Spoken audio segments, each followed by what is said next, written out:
సత్యనారాయణ స్వామి వ్రతాలు చేయడంలో ఒక పొరపాటు చేస్తూ ఉంటారు. సత్యనారాయణ స్వామి వారి వ్రతంలో ప్రధానమైన అంగం ఏమిటో తెలుసా అండి? మంటపదానం చేసేయాలి. మొట్టమొదట స్కాందంలో ఒక కండిషన్ ఉంది. మీ శక్తికి లోటు చెయ్యకుండా మీరు సువర్ణమూర్తిని కానీ రాగి కానీ ఏదో ఒకటి పెట్టాలి.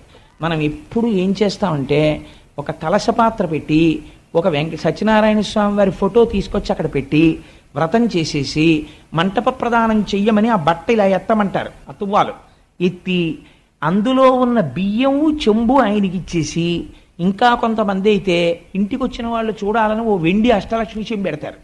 పెట్టి తువ్వాలు బియ్యం ఆయనకి ఇచ్చేస్తారు, అష్టలక్ష్మి చెంబు వీళ్ళు ఇంట్లో పెట్టేసుకుంటారు ఆ పూజ చేసిన మూర్తిని. నువ్వు మంటపంలో మూర్తిని పెట్టి పూజ చేసి మంటపం దానం చేసేసిన తర్వాత మంటపాంతర్గతంగా ఉన్నటువంటి మూర్తిని కూడా నువ్వు దానం చేసేసావు. నువ్వు మళ్ళీ దానం చేశానని చెప్పిన దాన్ని తెచ్చి ఇంట్లో పెట్టుకుంటే నువ్వు వెంటనే